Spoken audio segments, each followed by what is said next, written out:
Now we are going to start new chapter. The new chapter is enhancement of food production. आता या particular चॅप्टरला आपण discuss जर करायचं ठरवलं तर ॲक्च्युली हे पूर्ण चॅप्टर थेरॉटिकल आहे. थेरॉटिकल आहे म्हणजे काय, या पर्टिक्युलर चॅप्टरमध्ये डिस्कशन कशाचं आहे की नवीन नवीन व्हरायटीज तयार करायचे आणि त्या नवीन व्हरायटीज इम्प्रूव्ड कशा राहतील. So in this particular chapter we deal with the development of various improved varieties by various types of methods.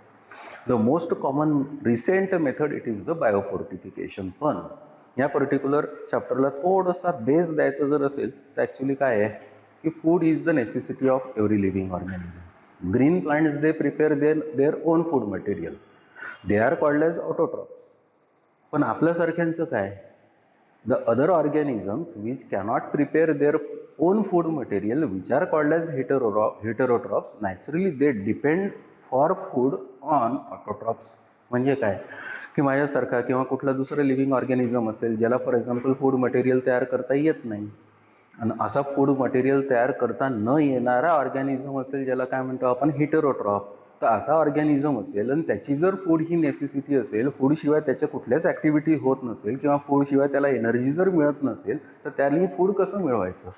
म्हणजे अशा ऑर्गॅनिझमला काय म्हणतो आपण हेटेरोट्रॉफ. पण हे हेटेरोट्रॉफ कंपल्सरी त्यांच्या फूडसाठी कोणावर डिपेंड राहील तर ऑटोट्रॉफसाठी. मग आता इथे ह्युमनचा विचार जर केला तर नॅचरली पॉप्युलेशन वाढत आहे, पण लँड आपल्याला अवेलेबल आहे तेवढीच आहे. मग लँड जर तेवढीच अवेलेबल असेल आणि फूड प्रोडक्टिव्हिटी आपल्याला इन्क्रीज करायची जर असेल तर वेगवेगळ्या मेथड्स आपल्याला ॲडॉप्ट करावं लागेल. आणि वेगवेगळ्या मेथड्स ॲडॉप्ट करायचे जर असेल तर त्या वेगवेगळ्या मेथड्स आपल्याला डेव्हलप करावं लागेल. तर अशा खूप साऱ्या वेगवेगळ्या मेथड्स आहे ज्या पर्टिक्युलर मेथड्सनी नवीन व्हरायटी तयार होईल, नवीन एखादी क्रॉप व्हरायटी तयार होईल की ती पर्टिक्युलर व्हरायटी आधीच्या व्हरायटीपेक्षा इम्प्रूव्ड राहील, क्वालिटीनी इम्प्रूव्ह राहील, क्वांटिटीनी इम्प्रूव्ह राहील, डिसीज रेजिस्टंट राहील, ड्रॉट रेजिस्टंट राहील. आपण जे फर्टिलायझर त्या पर्टिक्युलर क्रॉप व्हरायटीला देऊ त्या पर्टिक्युलर फर्टिलायझरला रिस्पॉन्स देणारी व्हरायटी राहील, अर्ली मॅच्युरिंग व्हरायटी राहील. अशी व्हरायटी ज्या पर्टिक्युलर बायोलॉजीच्या ब्रांचमध्ये आपण तयार करतो ना, that particular branch of the biology it is called as a plant breeding. It is called as plant breeding. मग या प्लांट ब्रीडिंगला कसं डिफाईन करता येईल, it is a art or science which deals with the improvement of the crop plant. It is a art or science which deals with the improvement of the crop plant. किंवा ही एक art आहे किंवा मग science आहे की ज्या particular art किंवा सायन्समध्ये एखादी जुनी तुमच्याकडे प्री एक्झिस्टिंग व्हरायटी आहे त्या पर्टिक्युलर व्हरायटीला तुम्ही इम्प्रूव्ह करता. अशी जर ब्रांच असेल तर that particular branch of the applied botany it is called as a plant breeding. The branch of the applied botany which deals with the improvement of the crop plant it is called as plant breeding. मग का गरज पडली plant ब्रीडिंगची, तर actually population एवढं वाढत आहे, पॉप्युलेशनची फूडची need satisfy मला करायची जर असेल किंवा आपल्याला करायची जर असेल तर नॅचरली तेवढं फूड अवेलेबल करून द्यावं लागेल. तेवढं फूड जुन्या व्हरायटीनी फॉर एक्झाम्पल अवेलेबल करून देऊ असं जर ठरवलं तर ती नीड सॅटिस्फाय होणार नाही. मग सॅटिस्फाय होणार नसेल तर मग झालं काय, तर ॲक्च्युली एक गोष्ट झाली that is called as green revolution. That is called as green revolution. मग ग्रीन रिव्होल्युशन म्हणजे काय, the sudden increase of productivity of the crop plant in relatively short time period it is called as green revolution. काय म्हटलं आहे, the sudden increase of productivity of the crop plant in relatively short time period it is called as green revolution. मग green revolution सुरू कोणी केलं, doctor Norman Borlaug, Nobel prize winner आहे.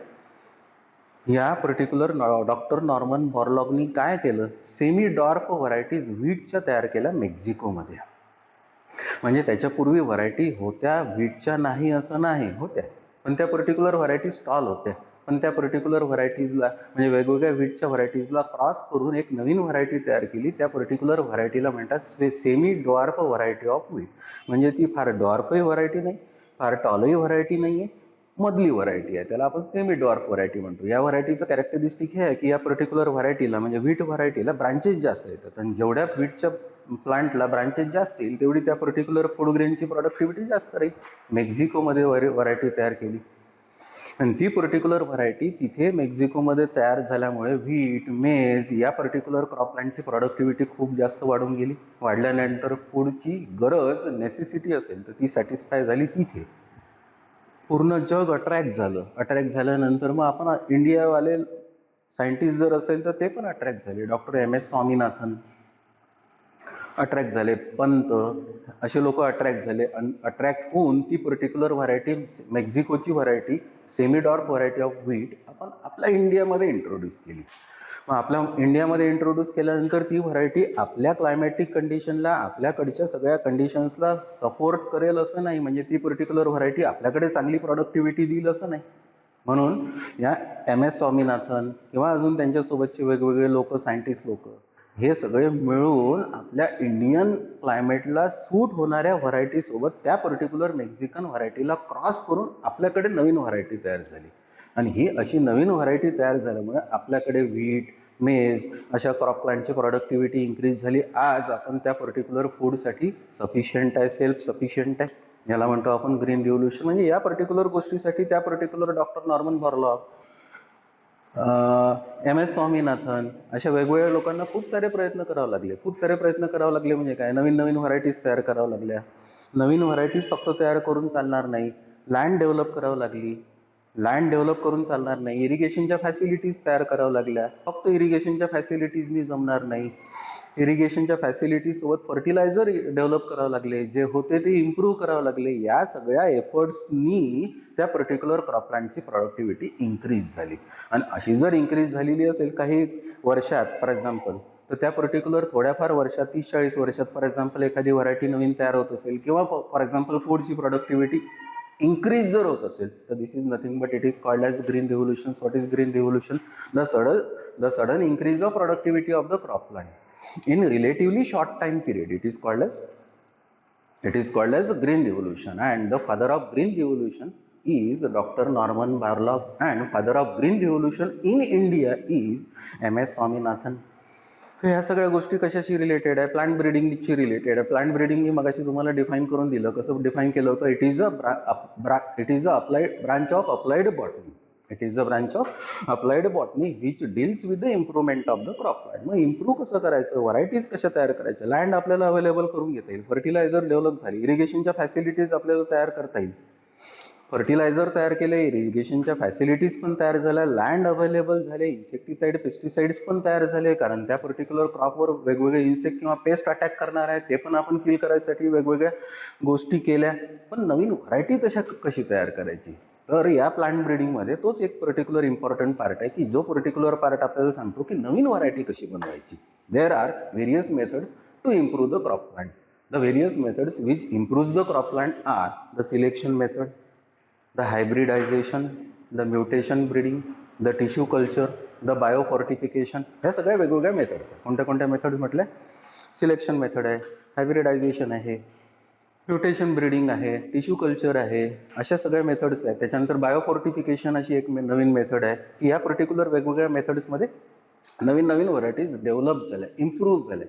नवीन व्हरायटीजला आपण आता इम्प्रूव्ड व्हरायटीज म्हणतो. म्हणून चॅप्टरचं नेम आहे एन्हान्समेंट इन किंवा एनहान्समेंट ऑफ फूड प्रोडक्शन. याच पर्टिक्युलर चॅप्टरमध्ये दुसरा पण एक पार्ट आहे that is called as microbes in human welfare. की आपण आपल्या ॲक्टिव्हिटीसाठी कुठले कुठले मायक्रोब्स यूज करू शकतो. आपल्या ॲक्टिव्हिटीसाठी म्हणजे आपल्याला जे जे प्रॉडक्ट पाहिजे असतील त्या पर्टिक्युलर प्रॉडक्ट मिळवताना मायक्रो ऑर्गॅनिझम कोणते यूज होतात. तर पहिला पार्ट आहे that is called as enhancement of food production. त्याच्यात पहिला जो पार्ट आहे that is called as plant breeding. त्यालाच म्हणतो आपण डोमेस्टिकेशन ऑफ प्लांट्स. काय म्हणतो? Domestication of plants. मग प्लांट ब्रीडिंगमध्ये नवीन व्हरायटी बनवायची तर ऑब्जेक्टिव्ह पहिल्यांदा ठेवावं लागेल की नवीन व्हरायटी बनवायची जर असेल तर नवीन व्हरायटी कशी बनली पाहिजे. तर नवीन व्हरायटी कशी असली पाहिजे? Number 1 first objective to increase the productivity of the crop plant. की जी व्हरायटी तुम्ही बनणार त्या पर्टिक्युलर व्हरायटीची प्रोडक्टिव्हिटी चांगली असली पाहिजे. दुसरं objective to improve the quality of the plant product. म्हणजे जी पर्टिक्युलर प्रॉडक्ट तुम्हाला मिळणार आहे त्याची क्वालिटी पण चांगली असली पाहिजे. To give response to the fertilizer. आपण जे फर्टिलायझर देणार आहे त्या क्रॉप व्हरायटीला तिला रिस्पॉन्स दिला पाहिजे. म्हणजे फर्टिलायझर त्या व्हरायटीने ॲब्सॉर्ब केलं पाहिजे. नंतर to develop the early maturing variety. किंवा ती पर्टिक्युलर व्हरायटी असेल तर तिने खूप long duration of growth period नाही घेतला पाहिजे. कमी वेळात प्रोडक्टिव्हिटी त्या फार्मरच्या हातात आली पाहिजे. To develop early maturing variety. त्याच्यानंतर this particular variety must be disease resistant, pest resistant. हे सगळ्यात इम्पॉर्टंट ऑब्जेक्टिव्ह आहे नवीन व्हरायटी तयार करण्याचं की जी व्हरायटी तुम्ही बनवणार आहे ती व्हरायटी डिसीज रेजिस्टंट असली पाहिजे, पेस्ट रेजिस्टंट असली पाहिजे. समजा व्हरायटी बनली आणि त्याच्यावर जर खूप सारा डिसीज येत असेल तर व्हरायटी नवीन इम्प्रूव्ह करून फायदा नाही. म्हणजे व्हरायटी पण अशी बनवा की जी पर्टिक्युलर व्हरायटी इम्प्रूव्ड असली पाहिजे in the sense of disease resistance or paste disease resistance and paste resistance. तर हे सगळे ऑब्जेक्टिव्ह घेऊन प्लांट ब्रीडिंगमध्ये वेगवेगळ्या मेथड्स आलेल्या आहेत. The first method of improvement of the crop plant it is called as selection method. मग selection method म्हणजे काय? ही सगळ्यात सिंपल एक मेथड आहे. The oldest known traditional method of improvement of crop plant it is called as selection. The oldest known method of improvement of the crop plant it is called as selection. Selection मेथडमध्ये काय करतात की समजा मला एखादी सिलेक्शनमध्ये variety बनवायची आहे, तयार करायची आहे, इम्प्रूव्ड व्हरायटी असली पाहिजे, तर मी काय करीन? फील्डमध्ये जाईन. फील्डमध्ये समजा एखादं क्रॉप जर ग्रो झालेले असेल, समजा फॉर एक्झाम्पल त्या पर्टिक्युलर क्रॉपमध्ये 1000 प्लांट्स असेल, 1000 प्लांट्स असेल, तर मी त्या पर्टिक्युलर फील्डमध्ये आतमध्ये जाईन, इन्स्पेक्शन करीन. इन्स्पेक्शन काय करीन की त्या पर्टिक्युलर फील्डमधले जे 1000 प्लांट्स आहे प्रत्येक प्लांटपर्यंत पोहोचीन. प्रत्येक प्लांटपर्यंत पोहोचल्यानंतर त्या पर्टिक्युलर प्लांटची ग्रोथ ऑब्झर्व करीन. त्या प्लांटची ग्रोथ कशी आहे, त्या पर्टिक्युलर प्लांटवर डिसीज आलेला आहे का, त्या पर्टिक्युलर प्लांटची ग्रोथ, डिसीज हे सगळं जर फॅक्टर चांगलेलं असेल तर त्या पर्टिक्युलर प्लांटची प्रोडक्टिव्हिटी कशी आहे, म्हणजे फ्लॉवरिंग कसं आहे, ब्रांचेस कशा आहे, हे सगळं ऑब्झर्व करेन. आणि त्या 1000 प्लांट्सपैकी समजा फॉर एक्झाम्पल मला जर 10 प्लांट्स त्या पर्टिक्युलर 1000 प्लांट्सपैकी चांगले जर दिसले, तर इनडायरेक्टली ते 10 प्लांट्स मी सिलेक्ट केले. म्हणून या मेथडला काय म्हणतो आपण? Selection method. मग 10 प्लांट्स आपण सिलेक्ट केले, त्या पर्टिक्युलर 10 प्लांट्सचे आपण सीड्स कलेक्ट पण केले. 10 प्लांटचे आपण सीड्स कलेक्ट केल्यानंतर ते सीड्स आपण पुढल्या वर्षी एखाद्या फार्मरला किंवा एखाद्या सीड प्लॉटला किंवा एखाद्या रिसर्च स्टेशनला ग्रो केले. हे जे 10 प्लांटचे सीड्स आहे ते दुसऱ्या वर्षी, पुढल्या वर्षी ते 10 प्लांटचे सीड्स असेल तर आपण ग्रो केले. ग्रो केल्यानंतर आपल्याला असं दिसलं की काय हजारो प्लांट्स ग्रो झालेले आहे, 10 प्लांट्सपासून सीड्स आपल्याला भरपूर मिळालेले, हजारो प्लांट्स ग्रो झालेले आहे, पण सगळेच्या सगळे प्लांट्स आता पुन्हा चांगले नाही आहे, सारखे नाही आहे. त्याच्यापैकी जे चांगले असतील त्याचे सीड्स आपण कलेक्ट केले आणि ते सीड्स जर असेल तर फार्मरला आपण प्रोव्हाइड केले. म्हणजे indirectly this is purely an artistic method of improvement of crop plant. इथे सायन्स कुठे चाललेलं नाही आहे. केलंच काय आहे? फील्डमध्ये गेलो, चांगले प्लांट्स पाहिले, त्याचे सीड्स कलेक्ट केले, selection and collection of seed. त्याचे सीड्स कलेक्ट केले, पुढल्या वर्षी आपण ग्रो केले, त्याच्यापैकी सुपिरियर असेल तर ते आपण त्या फार्मरला प्रोव्हाइड केले. मेथड कोणती आहे? सिलेक्शन. ही मेथड आपल्या आधीच्या खूप साऱ्या जुन्या लोकांनी, ज्यावेळेस scientific methods improvement of crop प्लांटच्या नव्हत्या, ही मेथड सगळ्यात जास्त यूज झाली. म्हणून मी सुरुवातीलाच म्हटलं the oldest known traditional method of improvement of crop plant it is called as selection. तर ही आहे पहिली method. The second method which is most widely and universally used nowadays, it is called as hybridization. It is called as hybridization. मग hybridization मध्ये काय करतात? Simple वेनी पाहतो म्हटलं तर एक प्लांट आहे, दुसरं प्लांट आहे, 2 प्लांटला क्रॉस करा.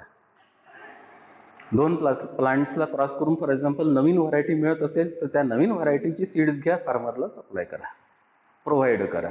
अशी जर नवीन व्हरायटी त्या 2 पासून मिळालेली असेल, समजा एक प्लांट ए आहे, दुसरं प्लांट बी आहे आणि या ए आणि बी पासून नवीन व्हरायटी मला जर ए बी मिळत असेल आणि या पर्टिक्युलर ए बी व्हरायटीमध्ये दोन्ही प्लांटचे सुपिरियर कॅरेक्टरिस्टिक जर आलेले असेल तर मी असं म्हणेन की this particular new variety it is a superior hybrid variety.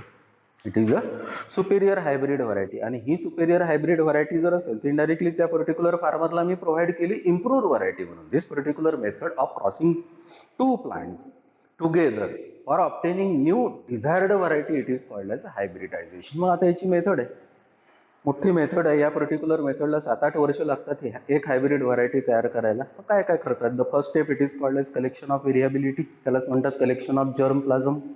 Collection of variability म्हणजे काय? सपोज मला एक नवीन जवार व्हरायटी तयार करायची आहे आणि नवीन जवार व्हरायटी तयार करायची आहे तरी म्हणून कोणी सांगतात म्हणून 2 कुठले तरी जवारचे प्लांट घेऊन मी क्रॉस नाही करणार.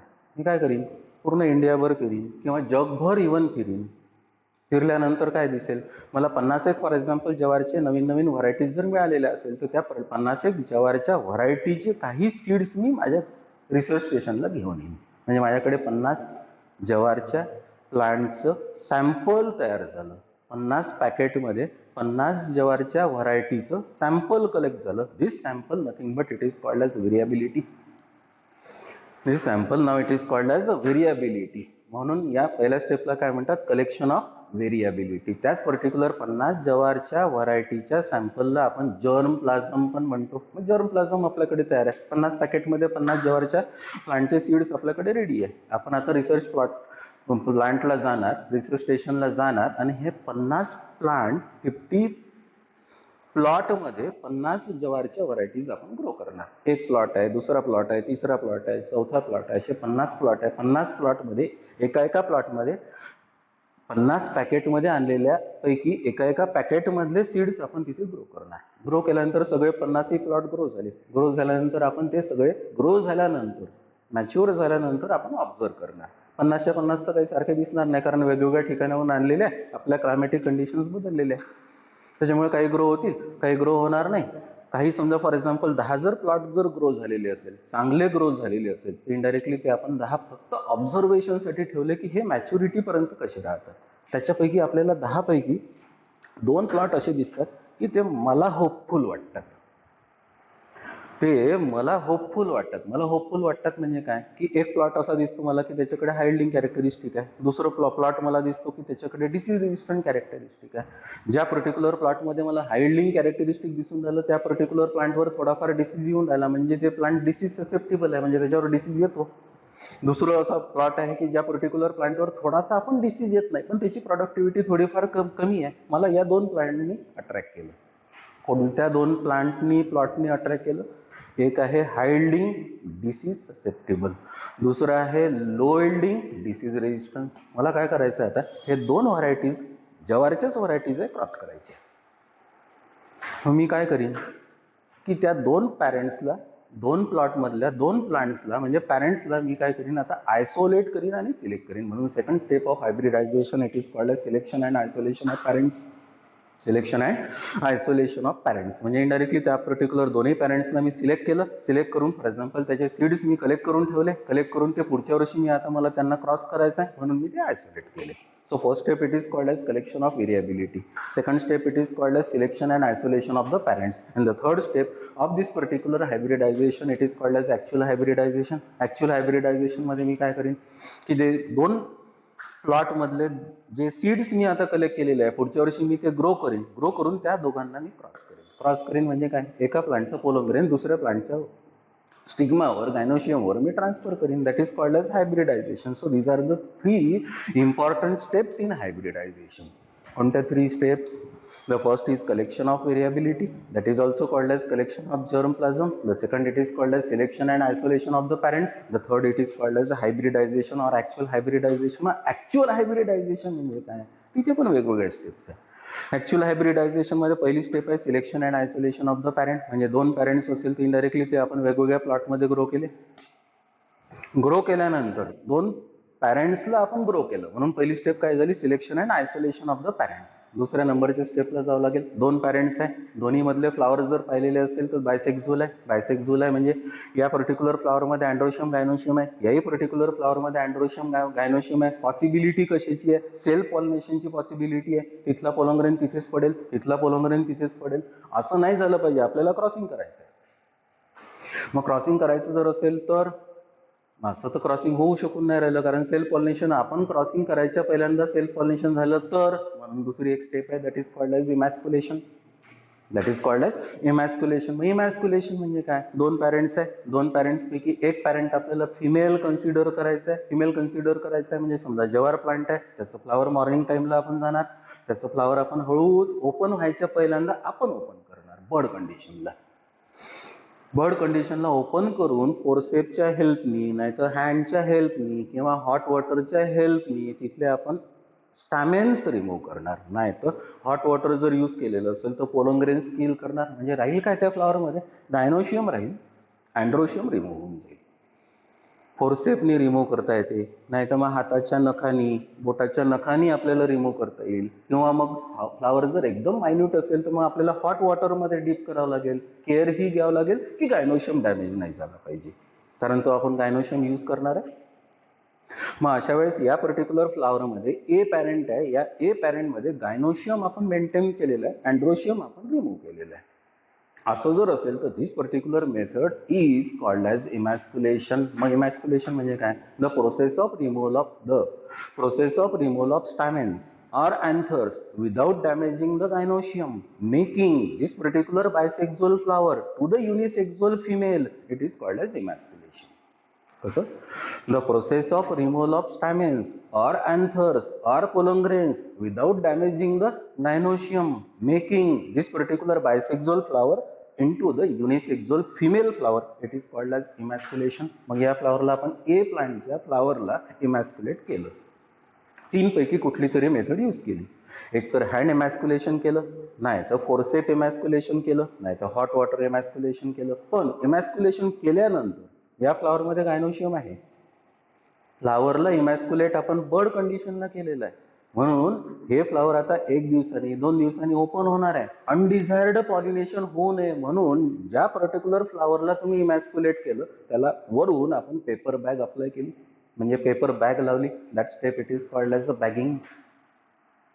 पहिली स्टेप काय होती? Selection and isolation of parent. दुसरी स्टेप काय होती? इमॅस्क्युलेशन, जी आता आपण केलं. इमॅस्क्युलेशन झाल्यानंतर बाहेरचा पोलन ग्रेन तिथल्या गायनोशियमवर येऊन पडू शकतो, म्हणून याला आपण पेपरच्या बॅगनी कव्हर केलं, म्हणून त्या तिसऱ्या स्टेपला काय म्हणतो आपण? बॅगिंग. दोन्ही प्लांटला आपण इमॅस्क्युलेट केलेलं नाही, एकाच ए प्लांटला फक्त इमॅस्क्युलेट केलं. बी प्लांटला इमॅस्क्युलेट करायची गरज नाही, कारण बी प्लांटकडून फक्त आपल्याला पोलन ग्रेन्स पाहिजे. बी प्लांटकडून आपल्याला फक्त पोलन ग्रेन्स पाहिजे, म्हणून आपण इथे काय केलं? बॅगिंग. बॅगिंग केल्यानंतर त्या पर्टिक्युलर बॅगिंग केलेल्या प्लांटला एक आपण लेबल लावतो, त्या लेबलला टॅग म्हणतात, म्हणून त्या चौथ्या स्टेपला म्हणतात टॅगिंग. त्या टॅगवर इन्फॉर्मेशन असते की त्या पर्टिक्युलर प्लांटचं नेम काय, नेम ऑफ द प्लांट. त्याच्यानंतर डेट ऑफ इमॅस्क्युलेशन, त्या पर्टिक्युलर प्लांटच्या फ्लावरला इमॅस्क्युलेशन तुम्ही किती तारखेला किती डेटला केलं. त्याच्यानंतर डेट ऑफ क्रॉसिंग, तुम्ही किती तारखेला क्रॉसिंग, किती डेटला क्रॉसिंग करणार आहे, ती सगळी इन्फॉर्मेशन त्या पर्टिक्युलर लेबलवर टॅगवर असते, म्हणून त्या चौथ्या स्टेपला काय म्हणतात? तर टॅगिंग. मग आता पुढे टॅगिंग झालं. एक प्लांट तुमच्याकडे आता फिमेल अवेलेबल झालं, दुसरं ऑलरेडी बी प्लांट आहे ते मेल आहे, कारण त्याच्याकडून आपल्याला फक्त पोलन ग्रेन्स पाहिजे.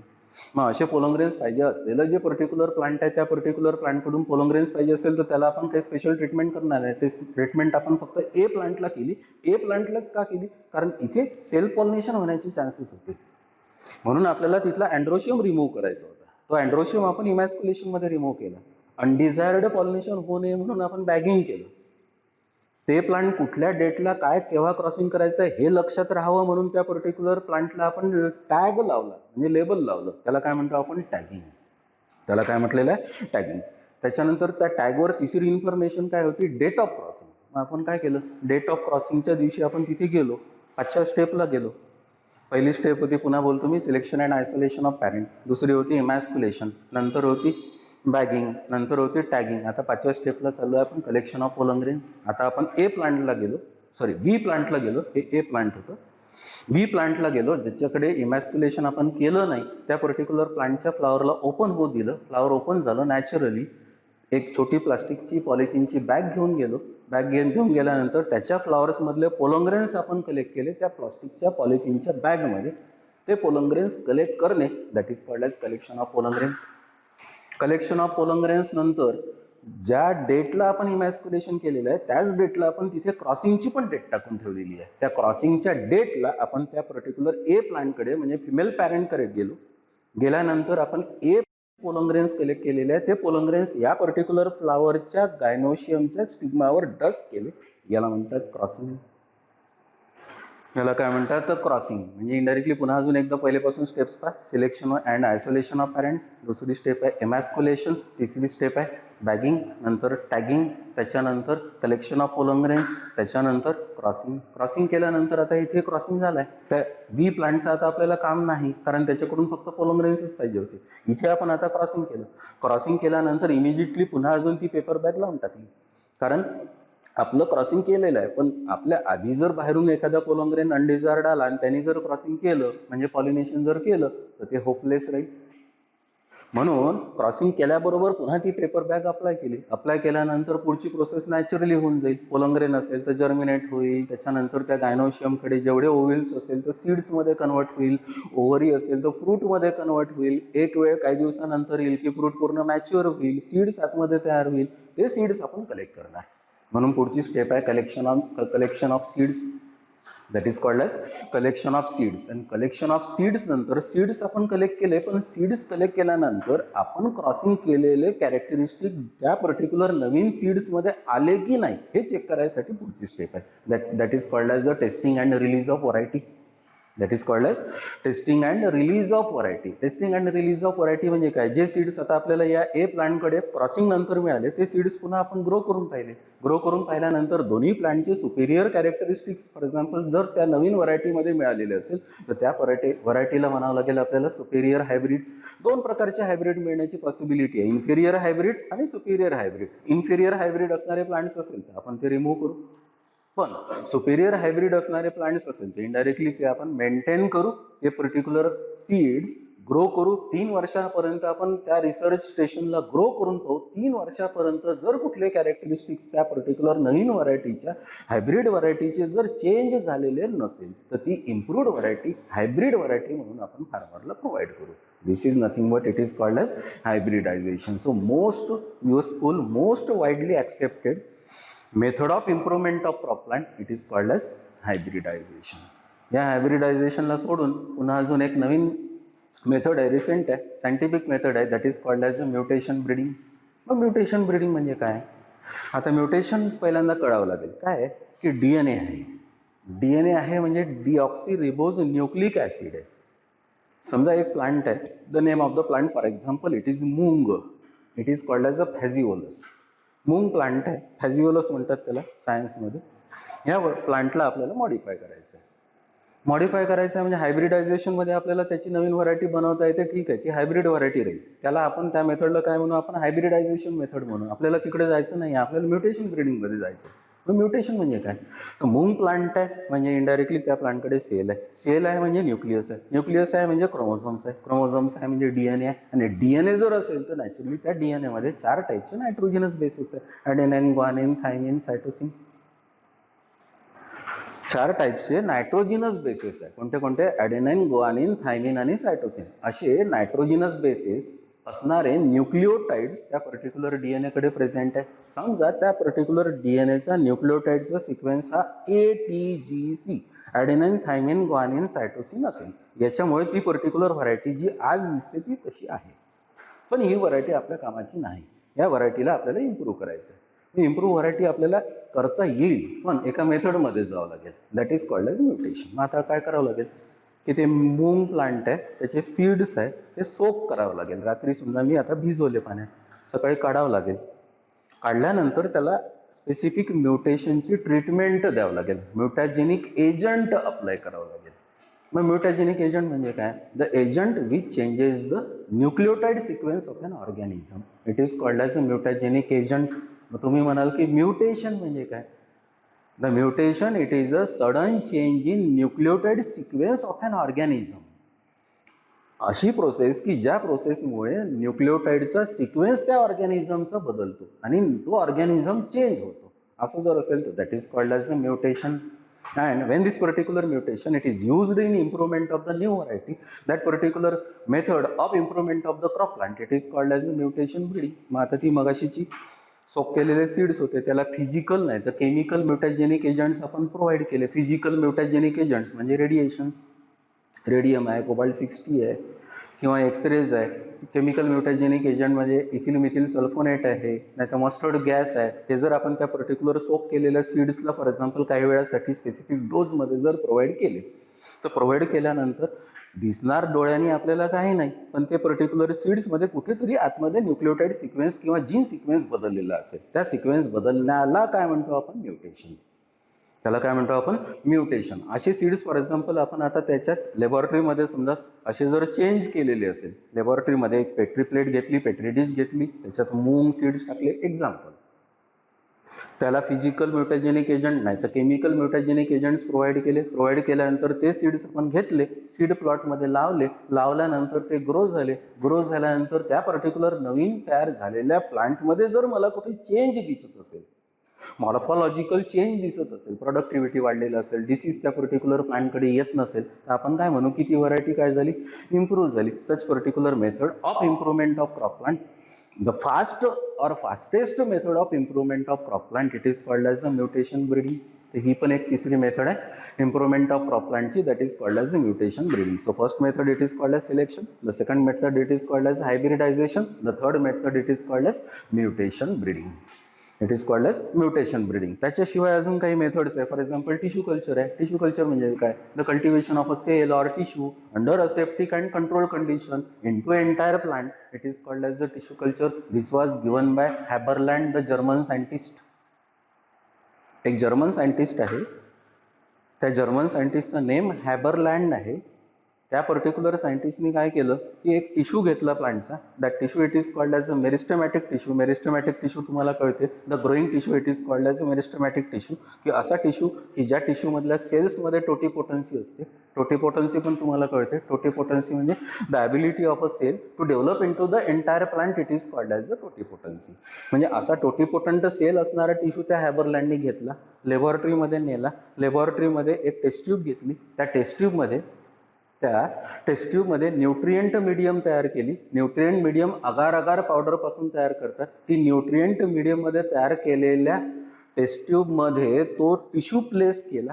प्लेस केल्यानंतर त्यांना असं दिसलं, हॅबरलँडला असं दिसलं की तो पर्टिक्युलर टिश्यू जर असेल तर ग्रो झाला, त्याचा साईज इन्क्रीज झाला. समजा त्या टिश्यूमध्ये 100 सेल्स असेल, 100 सेल्स असेल तर ते 1000 सेल्सपर्यंत झाले. एक एक्झाम्पल. म्हणजे याचा अर्थ काय? टिश्यू नाही राहिला, तो ग्रो झाला. त्या ग्रो झालेल्या टिश्यूला म्हणतो आपण कॅलस, पण प्लांट तयार झालं नाही. त्याला काय म्हणतो आपण? कॅलस. कॅलस म्हणजे काय? The unorganise undifferentiated mass of cells formed from the tissue.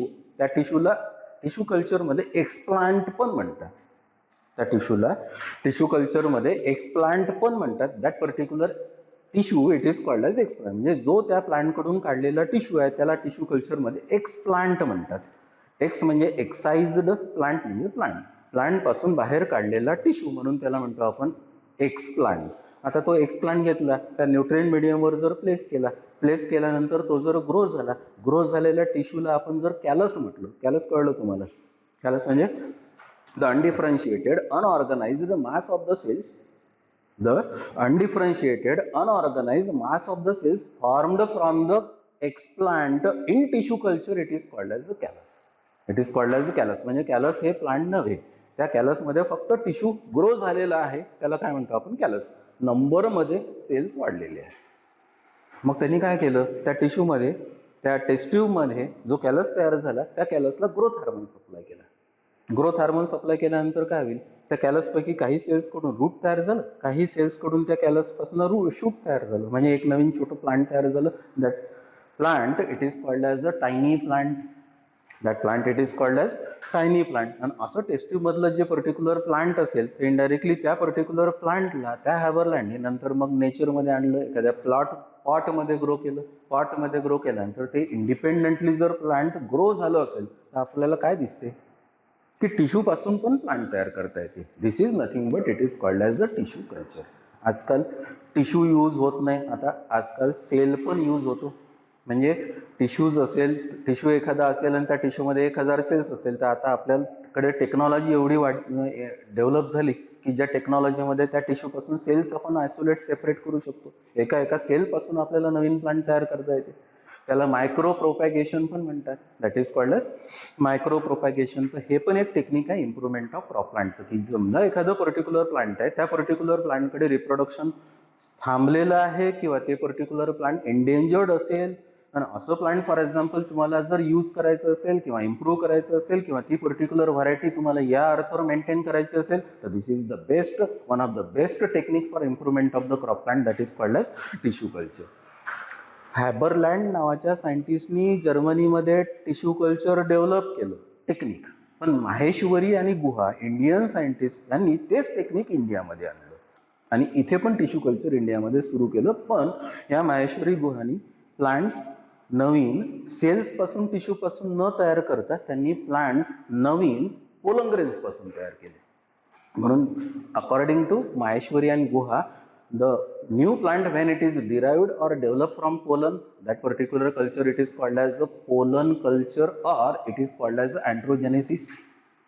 It is called as pollen culture or androgenesis. याला पोलन कल्चर म्हणतात, नाही तर मग अँड्रोजेनेसिस म्हणतात. तर या अँड्रोजेनेसिसमध्ये पोलोंग्रेन पासून पण नवीन प्लांट तयार करता येईल. तुमचं थोडा स्टडी असेल तर तुम्ही म्हणाल सर असं शक्य नाही का, पोलोंग्रेन हॅप्लॉइड असतो, प्लांट तर डिप्लॉइड असते. मग ते पोलोंग्रेन जर असेल तर त्याला हॅप्लॉइड म्हणजे काय, single set of chromosome.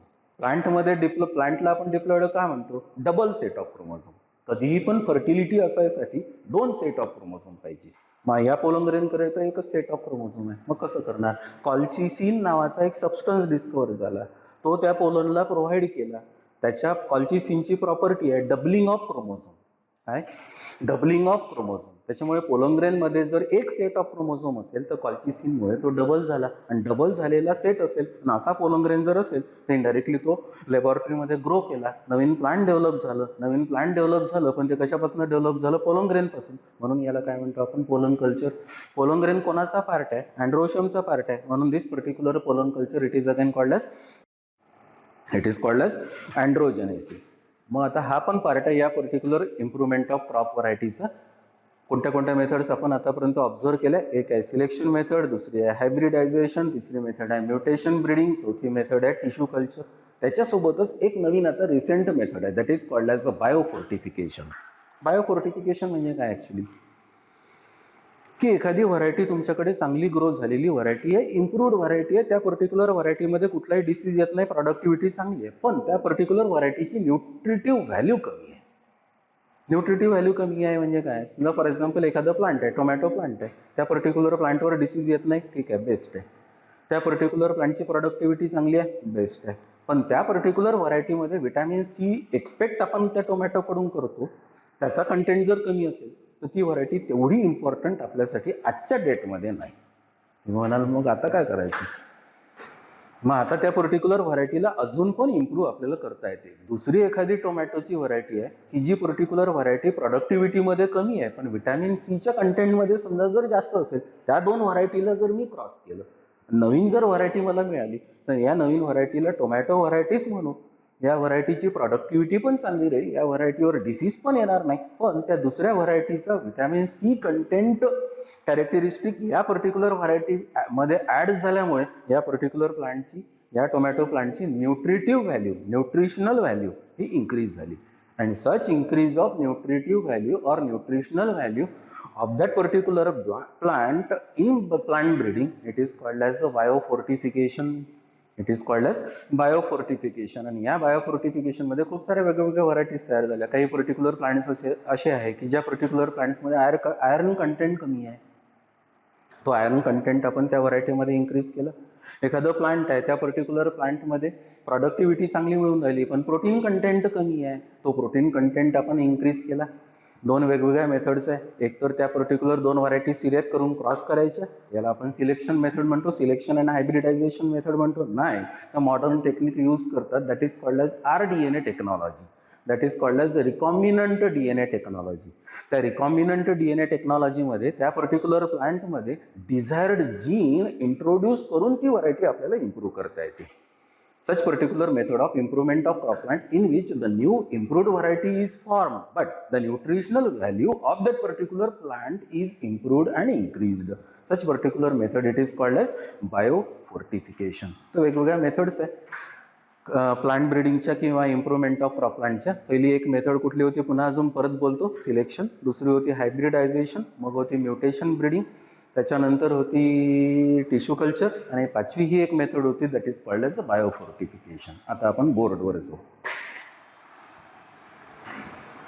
Food is the basic necessity of all living organisms as it gives energy for everything and keep organism alive. Correct आहे, नॅचरल आहे. काय म्हटलेलं आहे की फूड प्रत्येक लिव्हिंग ऑर्गॅनिझमची नेसेसिटी आहे. का, कारण फूड शिवाय आपल्याला एनर्जी मिळणार नाही. Food is organic, energy rich, non-poisonous, edible and nourishing substance. Food काय आहे, ऑर्गॅनिक कंपाऊंड आहे, एनर्जी रिच सबस्टन्स आहे, नॉन पॉयझनस आहे. फूड नॉन पॉयझनस असायलाच पाहिजे. एडिबल आहे, खाण्यासारखं आहे, अँड नरिशिंग सबस्टन्स की त्याच्यापासून आपल्याला जे आपण एक्सपेक्ट करतो ते सगळं मिळणार आहे.